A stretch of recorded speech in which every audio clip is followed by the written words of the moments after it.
What's the story behind the story? Oh. So, bago dyan, may na-entrap daw na bugaw at saka mga prostitutes. Okay. So, na-entrap daw sa isang hotel dyan sa may Manila, sa may Diamond Hotel. So, kasi may tumatawag sa isang pokpok na may kliyente daw sila na mga Hapon. Okay. Oh. Ang problema, pagpunta doon, hindi pala Hapon, kung hindi mga NBI. Baka galing Japan. Oh, yan.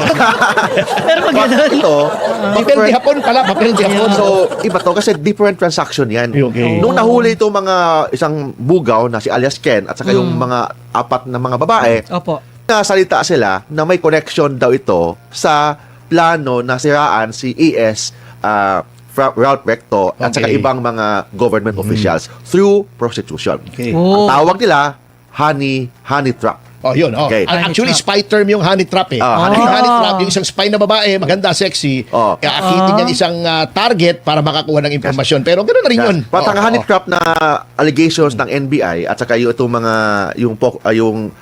bugaw, Opo. future human trafficking. Ibig sabihin, Oh. nagplano daw itong si Jing Paras, kasabuat itong mga babae at saka itong si bugaw na taniman ng prostitute si ES Medaldea. ES Ralph Nako, hindi Recto. yata pwede si Special Dea. Hindi na nga makalakas sa alas. Bibigyan pa ka. Matuluyan yun. So, si ES Ralph Recto. Ayan. At saka, in connection daw, na may nag-fund daw sa operation ito, si Congressman Lian Liviste. Parang Okay, far-fetched yun yata, ang no? argument nila. But of course, in-interview ko yung kliyente ko, si Jing Paras, at binasa ko yung mga affidavits ng mga babae. May affidavit sila. Yes. Oh. Kasi ang plano, hindi human trafficking. Ang plano, tutulungan itong bugaw, tumatawag ni Jing Paras. Opo. Na gusto niya tumulong sa government. May mga witness daw siya sa mga sexual perversion ng mga government officials. Pervert daw. Opo. So, So, hindi future, nangyari Past. na at sila ay Yes. handang magtestigo. Testigo. Ganun po ba? in 2025 nangyari somewhere in Makati. Ayun. Yes. Oh. So ang ginagawa ni Jing Paras, nagtawag siya ng mga abogado. Ayun. Ang trabaho ng abogado, gagawa ng affidavit sa mga babae. Opo. So yung mga babae, pumunta sa isang restaurant sa Quezon City. First meeting, interview. Opo. Then second meeting, pinakita na yung mga affidavit. Ito na yung affidavit ninyo. Ang problema, itong si alias Ken, nag-demand ng 6 million Ayun, pesos. mabigat. Sabi ni Kong Paras, ang purpose natin is this is for the country. Oh. For transparency, Para sa bayan. accountability, and yung advocacy ni Kong Paras is yung tinatawag na corruption. So, linisin ang government. Yes. Sabi naman ito ni Mr. Ken, hindi pwede. Kailangan may bayad kasi babanggain natin ang mga malaking tao. At least may fund for magtago yung mga babae. Opo. And of course, dapat 1.5 million sa kanya. Ayun. yun yan. Agad-agad? Oh, So, nag-demand ng pera, Ng pera. yung So, manager. yes. So, tagwagin na lang nating manager. Manager, okay. Those Si mga manager, talents na lang. ah, talents sabi naman na ni lang. manager, kung wala kayong fund, Congressman Jing, kausapin nyo si Lian Liviste. Siya Oh. dapat mag-fund kasi So, siyang sa kanang galing doon kay alias Ken. Yung alias pangalan. Ken lahat. Hindi, Bibigay walang ng kaulayan si instruction. Congressman Leviste. Leviste. wala. Ah. So, kausapin nyo si Congressman Liviste na siya mag-fund ng 6 million. Aba? Oh. Ano ba tingin nila kay Congressman Leviste? Bangko. Made of money. Kasi yung Hindi isang naman involved, kalaban ni Congressman Liviste sa local politics in Batangas. Yun naman. Yun ang koneksyon. So, yun ang koneksyon. Yun ang koneksyon. So, ibig sabihin, ang plano is mag-testify itong mga babae na may nangyaring human trafficking somewhere in Makati. So, Involving high government official. Hindi natin sabihin yan. Pero alam na ng mga followers natin yan. Opo. Tapos, binasa ko yung mga affidavit. Okay, binasa ko yung gawa ng mga abogado. Okay. Nung binasa ko, yung si government official, 2 babae, 3 babae, sabay-sabay. ba, malakas. Oo, sabay-sabay. Kahit na, may word pa na ginamit kahit na daw, hindi na daw tumatayo. Kasi parang makakita eh. Opo. Tapos nagtapo ng pera, pinapainom, at may drugs pa. Yun ang mabigat doon. And yung isang babae, minor pa. Yun. 16-year-old or 17-year-old. Okay. So, doon Yun ang salaysay. Yun ang salaysay ng mga babae. ng mga babae. Oo, yun ang nakita mo na Oo. affidavit nila. Tapos, nung hinuli na itong si Bugaw, Si Bugaw. Oh, at yes. saka yung mga babae, naiba na ang kwento. Yun. Binaliktad, naging tanim-pokpok na ang usapan. Ah. Yun.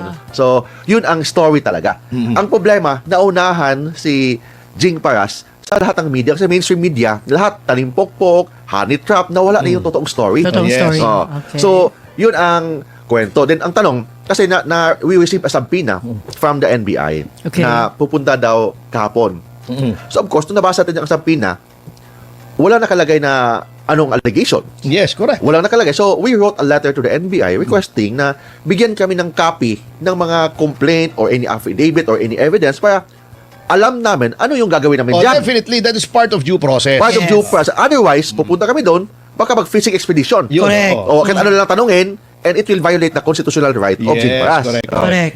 Sabi nila, sinagot agad. Oo. Sabi nila, hindi daw pwede kasi confidential. Pwede, Ko- pwede yun. Paano Yan, naging- court of the Star Chamber? Oh. Paano naging confidential, Attorney Ferdy? Paano naging confidential na everyday nagpa-interview na sila sa TV? Oh. Ang NBI, pati si DILG Secretary, sumakay na din. So, paano naging confidential? So, yun ang request namin. Oh. But hindi kami pinagbigyan. So, tapos, second, daming mga interview sa TV, nakamaskara. Hindi mo alam kung sino yung, so yung bugo na yun. Nagsasalita, oo. Ang boses iba. Ang pictures ng mga babae naka-blurred. So how can we respond to that? Yes, Na correct. baka iba yung nagsalita, iba yung nakausap Ninyo. ni Jing Paras. Of course, Opo. hindi ako kasama doon, sila. Sila lang. Oh, sila lang. Okay. No? Sinong kausap nila doon? Yung mga babae, sino yun? Kasi Yes. apat na babae yun. But of course, itong apat na babae, iba-ibang mga pangalan, mga alias lang. Alias, oo. Alias lang. Oo. First meeting Hindi naman recipient ng confidential funds yan. Para Hindi, alias. hindi. Hindi naman. Iba naman, iba naman. Oh, hindi naman. Oo. Baka Mary Grace Piatos yung sila. Hindi naman. Oo. Yung apat na babae, may pangalan, isang shampoo. Okay. I forgot the name. Basta apat. Opo, yun. opo. Itong apat, na-experience nila kung Monday has helped us be much more effective and efficient. Maxis Group started out as a small family business, and now throughout the years, we've acquired different companies, both internationally and Nung high government official. high government official na sabay-sabay. Yun. Sabay-sabay, pinaliguan daw nila, tapos may mga sexual act pang ginagawa, pina-take sila ng cocaine habang ginagawa ang isang sexual Ayun, activity. ang mabigat. Yun yan. Yun ang importante dito. Kaya lang, syempre... Naunahan, Oo, nabaliktad yes. naging tanimpokpok. Ang tanimpokpok, ibig sabihin sa tanim, future human trafficking. Oo. Ito, hindi walang future kasi nangyari na. And yung nangyari ito noong 2025, hindi kasama si Kong Jing Paras. Hindi kasama si Leandro Leviste. Kung At hindi, wala namang participation. No participation. Oo, noon sa 2025. Yun ang istorya ng mga testigo. Noong yes. gumagawa ng affidavit. oh, tama. So, our best defense is katotohanan and logic. Yes. Bakit logic? Ang itong bugaw, direct connection kay high government official. Oh. Bakit kailangan pa ni bugaw na dadaan ni Jing Paras? Na pwede naman yang direkta kausapin yung government official. So, binasa ko yung mga text kasi pangit naman na yun ang sinasabi ni... Opo. Binasa ko lahat ng mga text messages. Itong bugaw nag-offer ng mga artista, sikat na artista. Opo. Nandiyan sa platform ngayon. Itago na lang natin yan sa pangalan. Basta nasa platform, number 1, number 2 sa mga movies dyan. So, Opo. sikat na artista na in-offer. Para siya yung manager. Siya manager, hindi na in-offer for sexual favors. favor. Oh. Sexual favors. oo. Oh, so, nag-offer. Tapos, hindi lang doon. May mga text na nag-demand siya ng 6 million. May mga tapos nung hindi pinansin, tawag ng tawag, text ng text. Opo. Ibig sabihin, siya ang nag-initiate and siya yung makulit ni Jing Paras. Hindi si Jing Paras ang nag-offer Oo, na kung baliktad. baliktad, hindi to entrapment, instigation, Yes. which we know is illegal. At saka, isang tanong ko, Oh. except for treason, Yeah. yung bang proposal to commit any crime, punishable? Hindi naman di ba? First, ang binalitan nilang story, ang totoong story nangyari na noong 2025. Granting na mangyari pa lang. Granting na plano talaga nila ang tanimpokpok. Without conceding, of course. Granting. First, is conspiracy or proposal to commit human trafficking a crime? No. Wala. Hindi. Wala pang overt act. Wala pang overt act na nangyayari. Wala pang kwarta na tanggap eh. Opo. First, nung entrapment, kasama ba si Jing Paras? Wala. Hindi. Wala eh. Ang entrapment, yung bugaw at saka yung mga babae lang. Yun. At ibang transaksyon, hapon di papel. Oh. Diba? Iba. So, yun ang nangyari. So, ito yung hindi nalaman ng taong bayan. Ayun. Yun ang totoong storya. Yes, yun. At nandoon yan sa affidavit. Affidavit na yan. Yung mga yun, na nabasa mo, no? Nabasa ko yan. Meron Apat. yan, existing, ano? Existing yan. Apat na Yan. affidavit yan, gawa ng mga abogado Ah. through the interview. Hindi to kwentong barbero. Opo. Bakit? May CCTV. Ayun. Yun. Sa restaurant, Maganda. sa isang restaurant, doon sa Quezon City. Oo. Hindi lang isang beses nag-meeting, dalawang beses Dalawang nag-meeting. beses. Interview, hindi sila nag-convince na tanim pokpok or Oo, walang operation. ganon. Sila ang nagsasalaysay. Nagsasalaysay yung mga Sinusulat lang ng mga abogado. abogado. So, nagsasalaysay yung mga babae, sinusulat ng mga abogado, day one. Second meeting, pinakita ng abogado, ito yung mga affidavit, basahin nyo. Okay na ba ito? Tama o mali? Oo.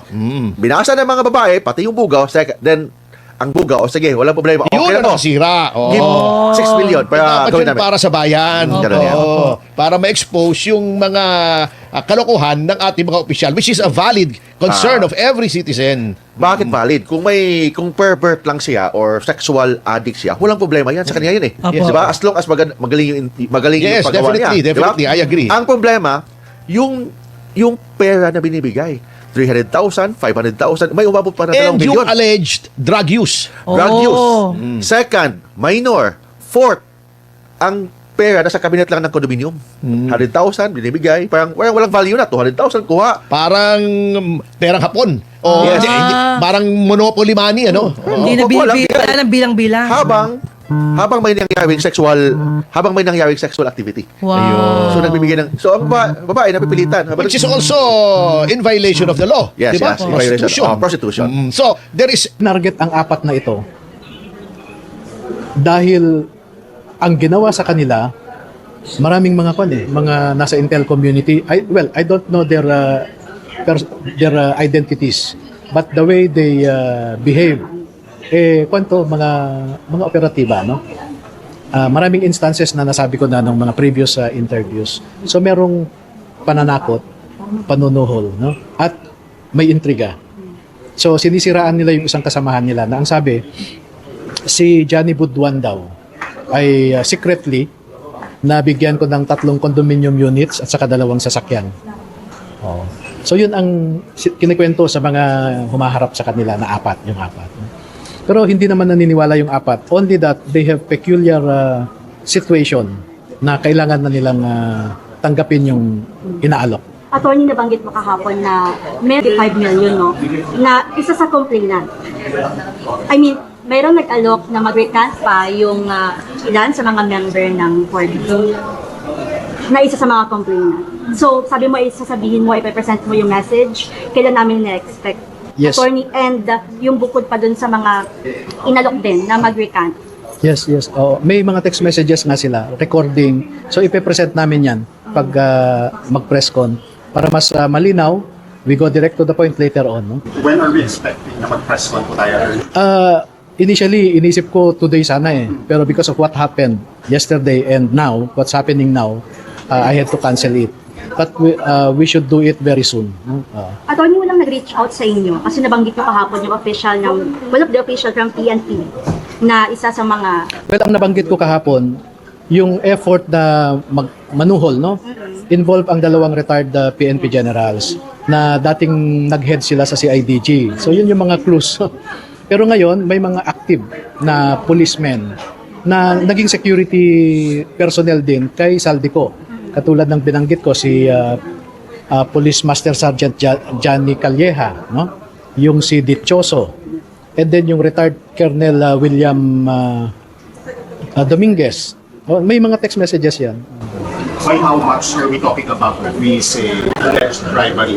Well, it started from 5 million, 8 million, 10 million, up to, yun na nga, 20, 25 million.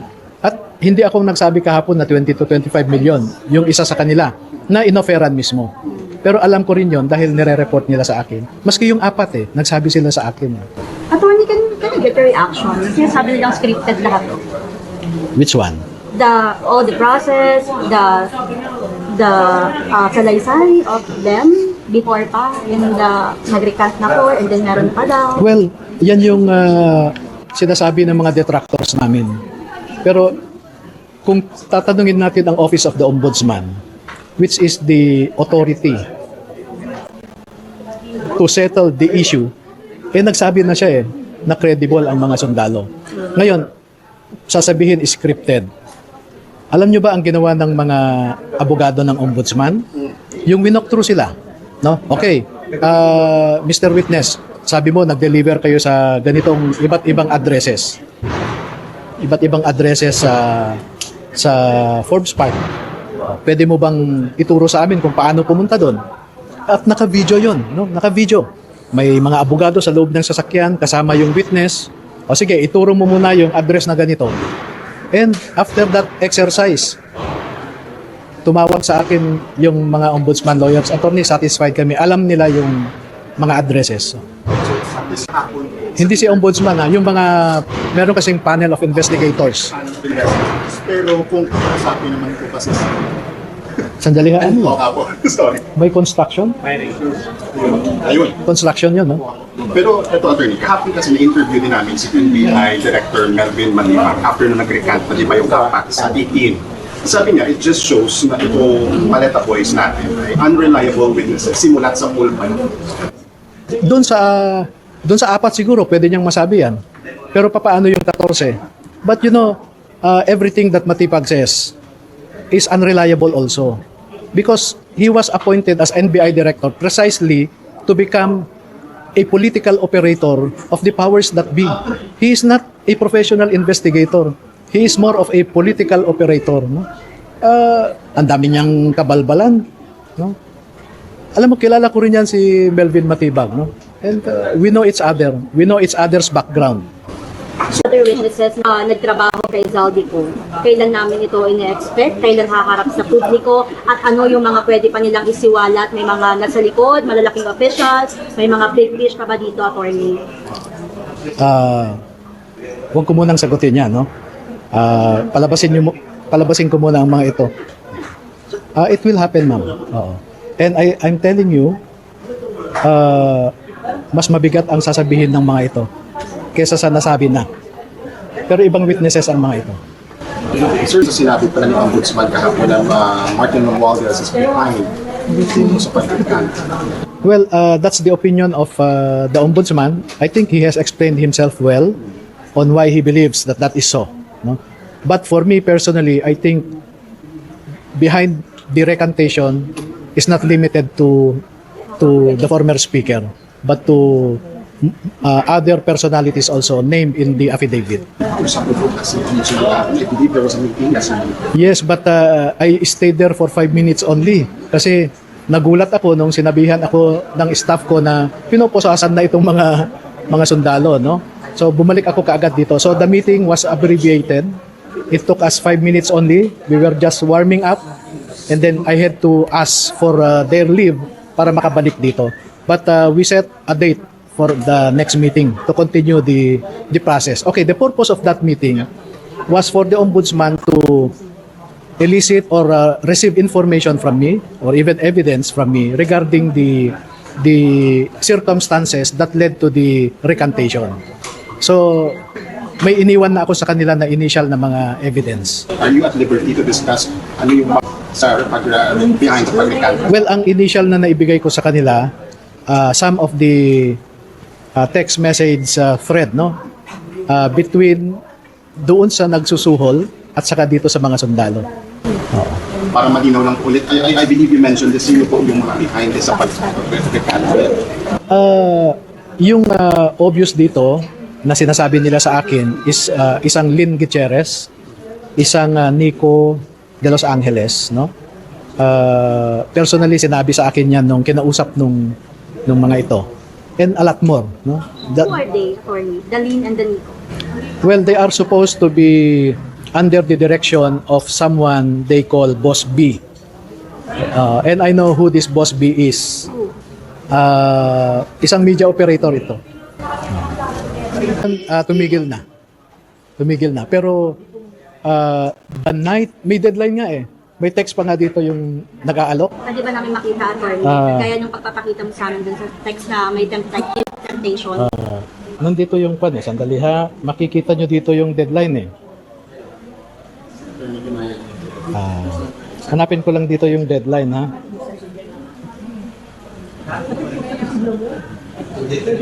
Oh, ayan oh. Pwede ba namin Ganun screen? Oo, yan oh.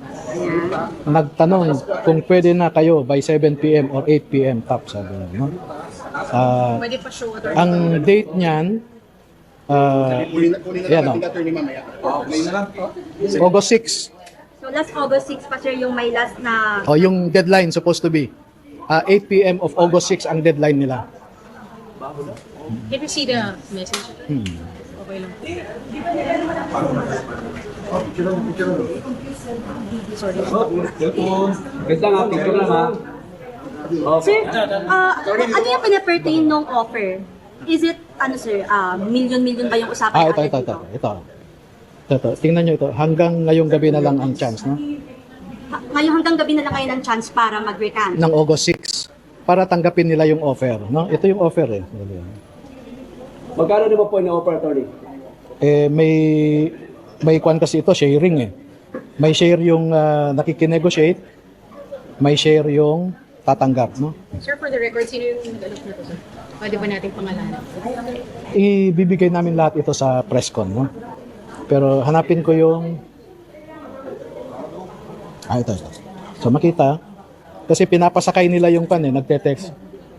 Ayan. Copy sir, salamat. Magkano daw ibigay nila sir? So 8, no? Ayan. 8 meaning 8 million. Oo. Each, sir, each. 8 million each? Oo. From the 40? Oh, yun ang ino-offer dito sa kwan lang, sa ka-text niya. Attorney, pwede po ilagay sa dibdib report. Ganun na po yung dibdib po. Attorney, yung ka-text niya, is it official? Is it Retired ito. retired? Retired na military officer. Retired. Salamat po, attorney. No? So, pag nag-usap kami ni Ombudsman, I would like to ask him about his pronouncement that those who are doing this may be liable for obstruction of justice, no?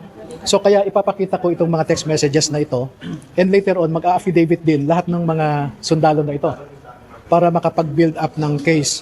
Kasi connected ang kwan eh. May mga active sa PNP na connected. So pwedeng isakay doon